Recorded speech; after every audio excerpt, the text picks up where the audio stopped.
Hey everybody, welcome to the No Gobbledygook Show. I'm Lisa Kipps-Brown, business reimagineer and founder of Glaring, a web and marketing strategy company. I'm really excited to have Henry Sims here with us today. Henry is a digital marketing expert who's going to give us some advice on how we can adapt our businesses to survive coronavirus. But before you get into that, Henry, I want you to tell us a bit about your background, how you got into this, and then we'll start talking about your business and what's going on now. Absolutely. Yeah. So really going back, I started my formal education within mechanical engineering. And I've always had the mindset that I like figuring out how things work and looking at data. Mm-hmm. But as I was going through it and the internships were coming around, just the day-to-day, I didn't quite like. It wasn't what I thought. Yeah. And so I wanted to figure out how I could use that same mindset and skill set towards something else. And I grew up in an entrepreneurial family.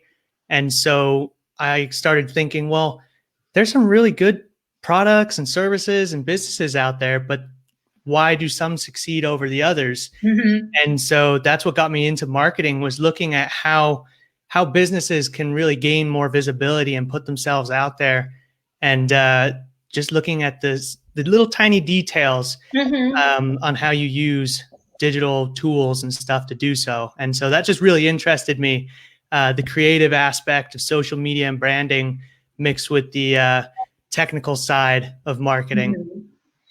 Well, and talking about the tiny details, it's just like with musicians. The ones that are the most successful financially aren't the best musicians, aren't the best singers.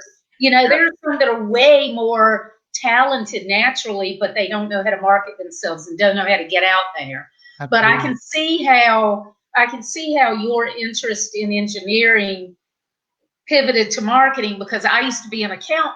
And even though that's not engineering, it's still that logic and numbers. And then I pivoted. So, and what we do kind of overlaps. So tell us about your business now, what you're doing now that you're an entrepreneur. Yeah.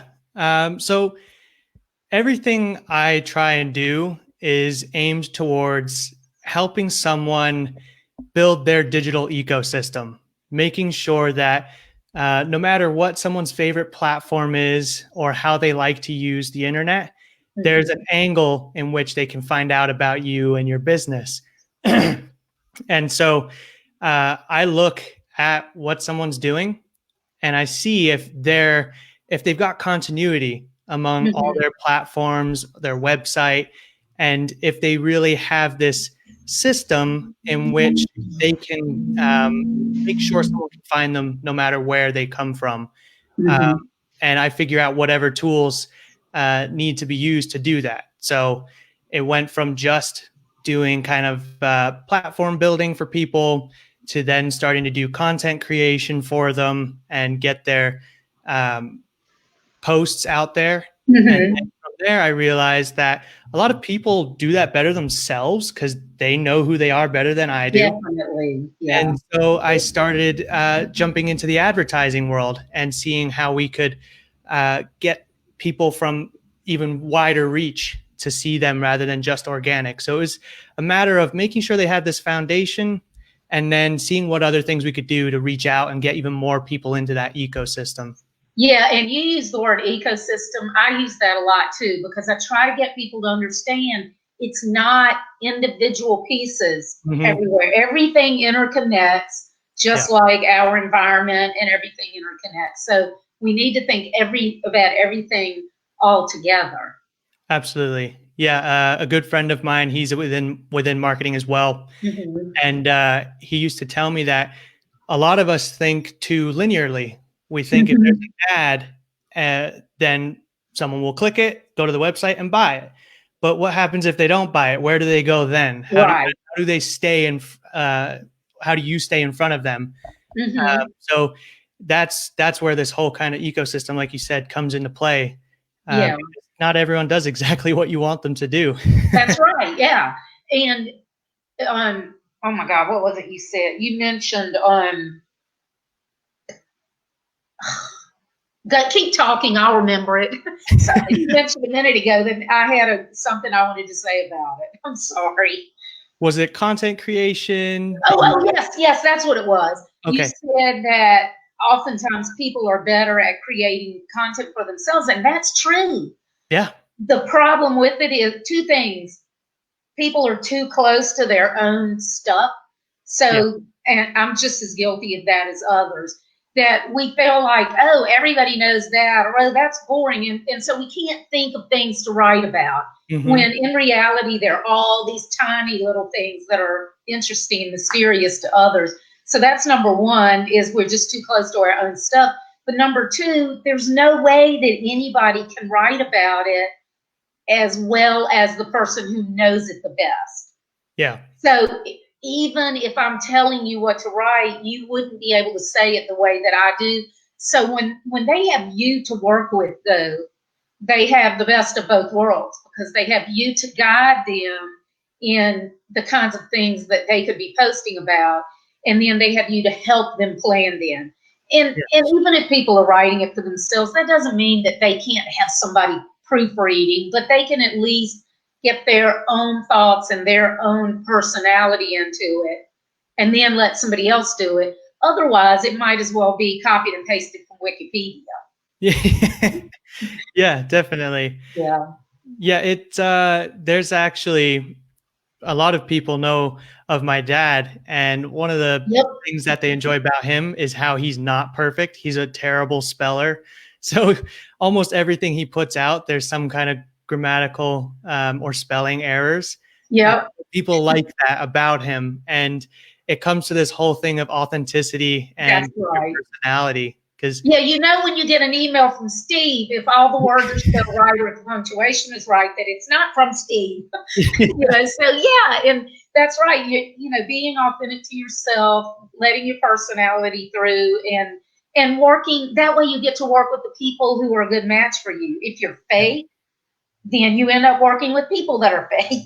Or, you know, I always tell people it's like dating. If you're going to wear the kind of clothes that you don't usually wear, and like wear makeup you don't usually wear, and go to the kind of places that you don't usually go just because you want to hook somebody, well, you can't do that forever. You know, eventually you get sick of it and you start wearing your sweatpants and no makeup, and then you break up. And marketing is basically the same way. We have to be who we are, because you can only fake it for so long, and you don't want to end up breaking up with your customers and clients like you break up with whoever you're dating. Yeah, and it's just exhausting trying to pretend to be something. That's right. And so when quite often many of the clients that I've worked with have gone, okay, what kind of content do I have to put out there? And the first thing that I ask them after we've kind of identified who that ideal client is or audience that we're going after is, what kind of content's easy for you to make? Right. What do you like doing? And then we'll work from there. So you have to do what works for you. And it's quite surprising.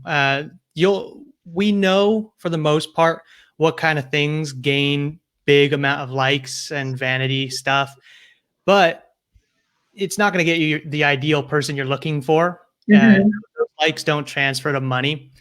And so I know many people who will have very minimal likes, 10, and yet they're making a lot of money off of those videos. Yeah, one like can be worth thousands and thousands, and 100,000 likes could be worth a big fat zero. I'd rather have the one like, you know, because the other really is just a vanity metric. So tell us how the COVID pandemic has affected your business. Yeah. So as I was doing a lot of content creation before and social media management, I started getting into some of the ad work because I realized my clients would benefit from it a lot. And then I wanted to start reaching out to my local businesses and helping them out.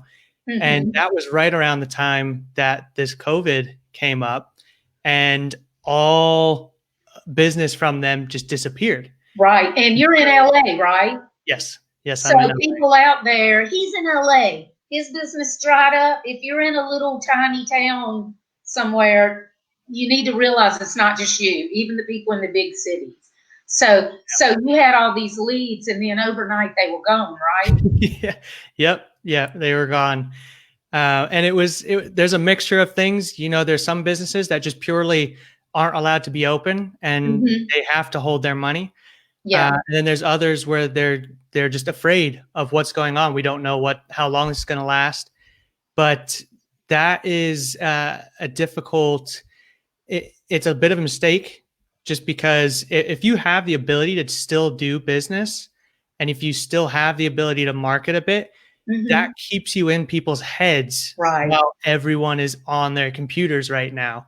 Otherwise, they're going to see someone else advertising the same stuff or similar things, and that's what's going to be in their head when the COVID disappears. That's right. So it's just staying in front of people. Right. Keep in front of people. And when you keep yourself busy, it's like an athlete staying warmed up. They don't go work out really hard and then sit there. They're walking around and staying warmed up. The quarterback is tossing the ball. And that's because if they just sit, they start cramping up. They lose their flow. And one of the good things about what's happening now is it's giving people who never have time to work on their own business. Me, I'm one of those people. I'm just as guilty as everybody else. But it's giving us time that we can work on our business without feeling guilty. It can be really hard to do if you're worried about where the money's coming from, but it's a great time to really take stock in what you're doing, pivot if you need to, develop new revenue streams. So you lost all of your leads basically overnight. Yep. And what are you doing now? So, well, like you said, I'm taking advantage of the time to kind of make some changes to what I'm doing and catch up on those things I've been putting off. But at the same time, I've been focusing on more of the network that I did have behind me, and seeing if there are people that need some help, or if they know others that need help, and diving into my current resources quite often. Yeah. So basically just reaching out to people you already know that you weren't even necessarily doing work for, but basically saying hi. Kind of like if you're at a party, you're going to speak to people if you see them. So you're being a good neighbor. Okay. Yeah. And we quite often overlook that. We keep thinking like, how do we get more and more and more clients and build and build and build our network, rather than seeing what we can really gain from the current network we already have. And that already has brought about almost 3 clients to me in just 1 week. Wow, that's great. Congratulations. Yeah. Thank you. Pretty busy this week now. That's both new clients or existing clients that needed work, or friends that weren't clients that now are, or a combo. It was, I was just reaching out to friends and previous clients. And I think one is a previous client who wants to move on with some other stuff. And then 2 are just brand new friends of mine that knew of someone that needed some help because of this immediate crisis. And they needed to get their kind of digital presence going. And so they reached out and put them my way. So that's great. Just kind of these mutual connections filtering through. So that's been great. But at the same time as utilizing my current network, I am changing around kind of how my proposals would be for these local businesses, because they still need help. They still need to be doing some form of marketing, especially if they're a restaurant and they can do Postmates or takeout and stuff like that. Yeah, and even restaurants are selling groceries. Really? Yeah. So they have all this stuff, and if they can't be cooking it, and we've even got some local ones in our small town, but I've heard about it that, they are taking orders and then letting people pick up. So probably some of the stuff is things that they have, but it's probably also things that they're ordering for people. But I thought that was pretty cool. No, that's adapting. That's like any other business. Figure out a revenue stream, figure out some way that you can do something to survive. Absolutely. Yeah. And the companies that are realizing that they need help. I bet a lot of them are people that before, if you had talked to them, they'd have been like, I don't need to do that because I'm in such and such kind of business. And everybody comes to me, and now they're realizing that what people like you and I, what we've been trying to tell them, now they realize, oh, they were right. So that, so I kind of look at that as, I mean, this is hard for everybody and it's awful. And I don't want to sound like I'm downplaying it, but it's a lesson. It's a way that we've all learned a lesson and can realize that, it could be something even bigger and worse than this someday. Yeah. And so we need to use this and learn from it. Absolutely. Yeah. And it's been good for me even. It was a bit of a kick in the butt for me. And so I've been changing things around and seeing how I could solidify my own business processes. Yeah. Well, so I wanted to ask you, I think businesses need to ask themselves, number one, what's my biggest problem? And number two, what can I do about it? So if you want to talk a little bit about that and maybe how you figured out what to do, or any advice that you could, probably some people don't even know what their biggest problem is, other than just money. It's a hard one. If you want to comment on that. So I think the biggest thing right now is making sure that you have some kind of digital presence, because now we know it's really the only way that you're going to be able to get out there and keep things going right now. So looking at your profiles and your business pages, websites, all that kind of stuff, and making sure that they're connected, making sure that if someone goes to a Facebook page, they can find out about your website, and from a website, they can find out about your other social media channels, just being able to find you wherever. So make sure that when you're going through your profiles, maybe you need to make an extra profile, because I know friends of mine and I'm connected with them on 3 or 4 different platforms. But the only way to actually get through to them is by one platform. They just don't exist on the others. Wow. So you need to be on all of them, just because it's not hard to repurpose content on all of them. And you never know what someone's preferred platform is. Yeah, you need to be able to reach them where they're at. Exactly. Let me see. Hold on. Oh my God, there's Kristen. Kristen said, you might have already covered this, but what do you do for your clients? Oh, okay. So I just try and help someone improve their full digital ecosystem, looking at all their platforms, their website, what other assets that they have, could be podcasts, radio shows, and just seeing how it can all tie together to help a possible lead stay within it, stay seeing you and hearing about you until they're ready to make that decision. And I do that with multiple types of tools, figuring out what works best for the person. And lately been helping people with the advertising side of things as well, to try and reach bigger and newer audiences. Well, and I think the advertising part, that to me is especially valuable, because even if people are really good at doing their own social media posts, social media advertising is not easy. You have to, even though there's all these different ways to target a market, especially B2B, it's very hard. And so even if people end up taking it over themselves, to be able to have somebody like you that can kind of audit their whole presence and tell them what to do and give them guidance can save so many hours and so much money. Yeah, definitely. And if there's one of the easiest things that you can do to just even get into it, if you don't have the money to start having someone do it for you, is just with Facebook pages and Instagram. They make it very easy for you to start trying to reach new audiences. They're not as targeted, but it is something, and you can just boost posts and you can Yeah, do it. tell them what we talked about last week about boosting the posts and $1 a day.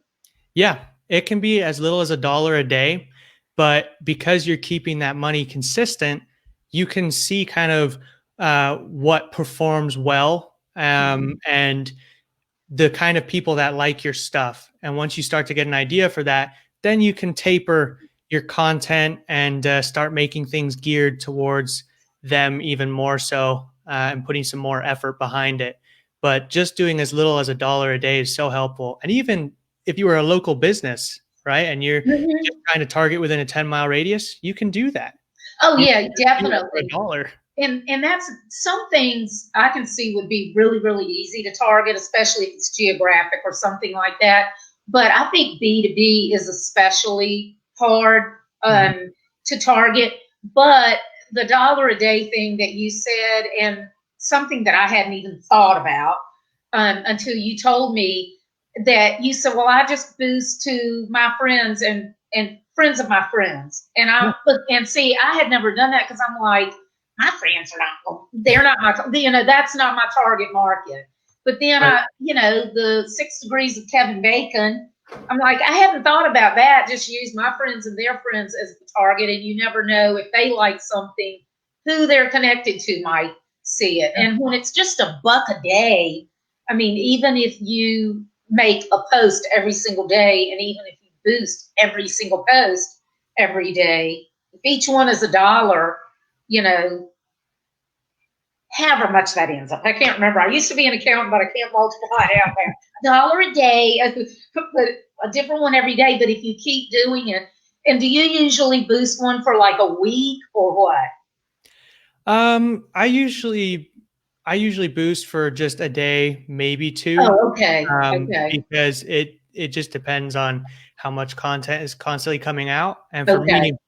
me, for what I'm currently working on, I'm just testing as many pieces of content as Mhm. possible, and I'm getting So such that really is, high. that's $40 a month.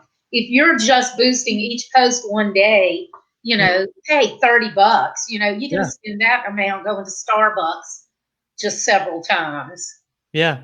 But I'm already seeing what kind of things work and Mhm. what kind of things don't. Had That's a very good. funny wide range of reactions. Yeah, that's great. Let me see. Ryan says, what would you suggest that a small business do in hiring a coach for strategy, etc.? Um, you mean well, he can't answer it. The thing about strategy is people don't understand that the strategy means everything. You have to know what your goal is and why you're doing something before you can pick the right things to do it with. So if you have somebody that you can work with on strategy, then they can help you develop your target market. They can help you develop your goals and ways that you can reach those goals. And then you can start using that to narrow down. Strategy to me, I love doing it, but it's really hard for me to do for myself. And I think most people are like that. It's like I said earlier about the content. We all know our own stuff so closely that it's hard to take a step back. And sometimes it can be so obvious to somebody else. That's why I offer 1 hour, no gobbledygook brainstorms, because in 1 hour, it might not be that I even know something that they're learning from me, but just by talking with somebody and asking questions and getting them to think about things that they might not have thought of before. It's whenever you put at least two brains together, it's like bigger things happen. I was talking with someone today, and I can't say the industry that they were in, but it's a local type business that has been suffering humongously from the internet. I mean, dying worldwide because of the internet. And somebody called me today asking for some ideas. And I said, if you can just stop thinking about it in the X, whatever the name of the industry is, stop thinking about it as this kind of business. And let's think about how can we use that platform, if you will, to help other people. in 15 minutes, we came up with this idea that I'm not going to say they're going to do it because it's going to take time. It's going to, but she couldn't believe it. She's like, oh my gosh, we've never even thought about that. And I said, yeah, and nobody else has either. None of the big companies out there have. And I said, what if y'all were the ones that did it? So that's the thing. You never know when somebody might have an idea. And even if you're not going to hire a strategist like me, if you're talking with your friends, just sit down, chit chat, and talk with your friends, and you never know what idea they might come up with. Yeah. I hope that helped, Ryan. It makes perfect sense. I often have to ask people for their perspective because they see things differently from an outside perspective. And like you said, sometimes we're just too close to our own work. Professional athletes, they're awesome, but they still have coaches because the coach can look at their form and look at what they're doing and help them improve. I mean, look at Tiger Woods, after he had his injury. So everybody boils down to that we're all pretty much the same, and it never hurts to have an outside opinion. Mm-hmm. Yeah, absolutely. So what would you recommend if you have several things that you think people should do now? What are the several things that you most highly recommend that they do, and things that they can do for themselves? If they're worried about spending money right now, what's something they can spend the next few days and spend their time on and try to improve their business? Yeah. So first off, I would say tap into any of the connections you have. Mm-hmm. Obviously utilize that. That's a easy first within reach thing you can do. Use this time to make sure that all your platforms are up and running, that there's continuity among all of them. And then you can set up, if you're on Instagram and you set up for a business account, you can then easily boost your posts on there. Mm-hmm. And then same with Facebook. If you have a page, you can do that. If a community, a group fits you and your style, you like doing kind of weekly engagements and you want to share things and build that community right now where everyone's at home. Mm-hmm. Groups have even better organic reach than pages. So you may reach more people without having to pay for it. But otherwise, $1 to $5 a day, you can reach a decent amount of people. And if you know that your friends or people that like your pages may have connections that would benefit from you, mm-hmm. you can easily boost to those people that like your page and their friends. So it's kind of like LinkedIn. When you have that mutual relationship, it's only level out. Degree, yeah. You can get it in front of them as well, and because they have a mutual connection, it's a little easier to receive your content and trust it. And you never know. I had a call yesterday with a guy that booked through my booking system. He's in Atlanta, and he saw a post with me and another guy, a picture of us together. And he knows the other guy. And so he started looking at my stuff and was like, oh, wow, she could help me. And we ended up talking yesterday and had a session. So you never know. Speaking of LinkedIn, I think the biggest thing that people need to do on there is go look at their profile and rip it apart, because everybody does it like it's a resume. Mm-hmm. It shouldn't be a resume. It shouldn't be, a bunch of bullet points and I went to school here and I did this. You need to write it, and you shouldn't write it in third person. A lot of people do that because I think it makes them feel like they seem more important. But you should write it in your own language so that when somebody reads it, they feel like you're talking to them. Because that's your chance to basically talk to them one-on-one about why they should work with you. Absolutely. Yeah.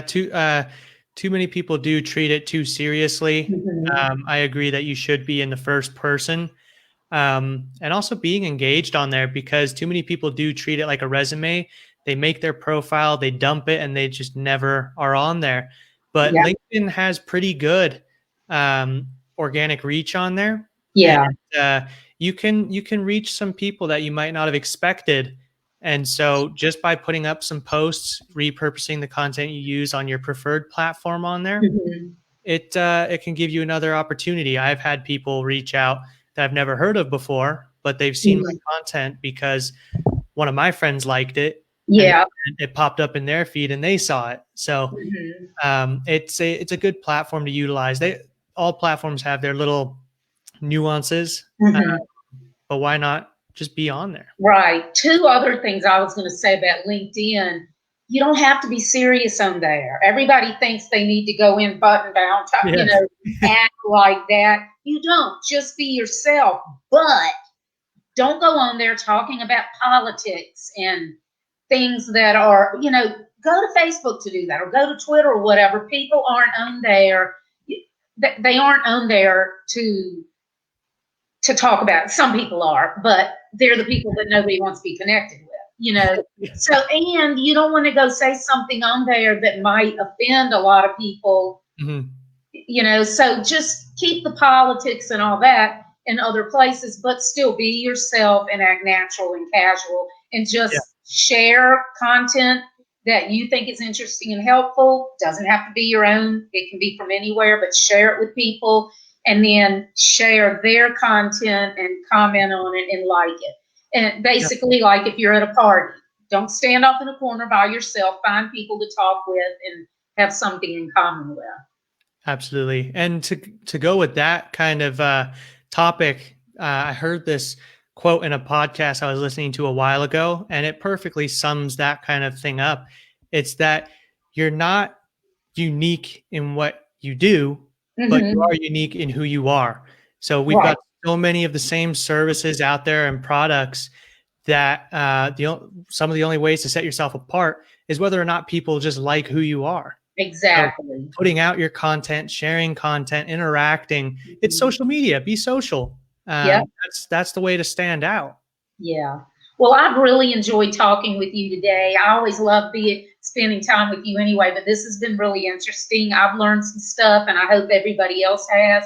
I think we both have something for the people watching. I have what we call our sandwich marketing booklet that we developed because people, I always say Dagwoods. If you remember Dagwood Bumstead, you're probably too young, but the comic where the father made everything on the sandwich. It was like this tall. And I tell people, you don't need a Dagwood. You don't throw everything on every sandwich you make just because you have all these different kinds of meat and 3 different kinds of bread. So we broke marketing down into like making a sandwich.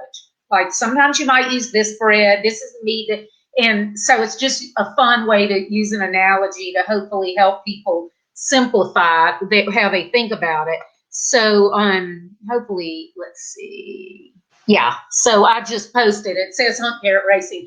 If the link in there is to my company's Facebook Messenger, Glaring Business Resources. So if y'all will message the word sandwich to Glaring, then you'll get a link back with the sandwich marketing booklet.